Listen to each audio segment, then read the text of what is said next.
तेजस्वी यादव बांकीपुर में कितनी लंबी खींच पाए सियासी रेखा, महज 2 दिनों के प्रचार का बूथों पर कितना असर।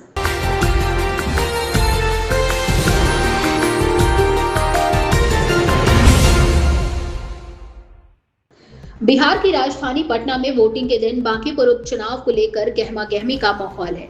चारों तरफ सुरक्षा बलों की तैनाती है। इस बीच सियासी गलियारों में तेजस्वी यादव को लेकर एक सवाल गूंज रहा है। महज 2 दिनों के प्रचार का असर क्या आरजेडी के पक्ष में बूथों पर दिखेगा?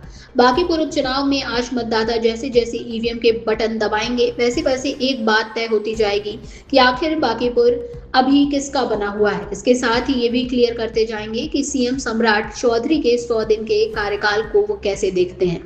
इसके साथ ही ये भी तय करेंगे कि जनसुराज कितने अंदर तक वोटरों के दिल में जगह बना पाई है।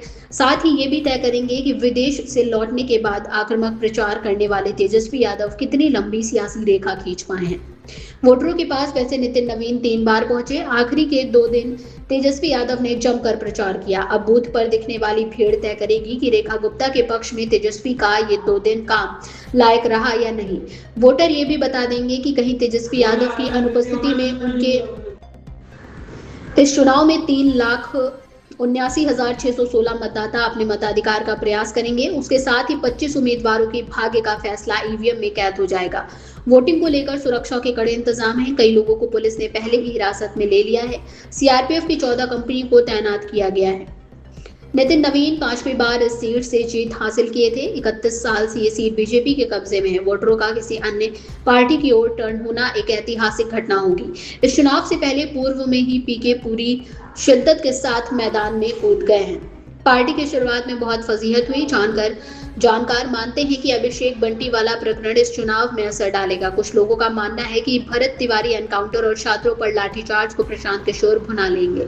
इतना ही नहीं, सीएम सम्राट चौधरी इस चुनाव को लेकर कितने गंभीर हैं, इसका अंदाजा इस बात से लगा सकते हैं कि उन्होंने विधायकों को 2-2 घंटे बांकीपुर को देने को कहा है। सियासी जानकार और वरिष्ठ नेता शिवानंद तिवारी ने तो यहां तक ऐलान कर दिया था कि बांकीपुर में प्रशांत किशोर का पलड़ा भारी दिख रहा है। आरजेडी का दावा है कि जनसुराज और बीजेपी से आगे उनकी पार्टी है।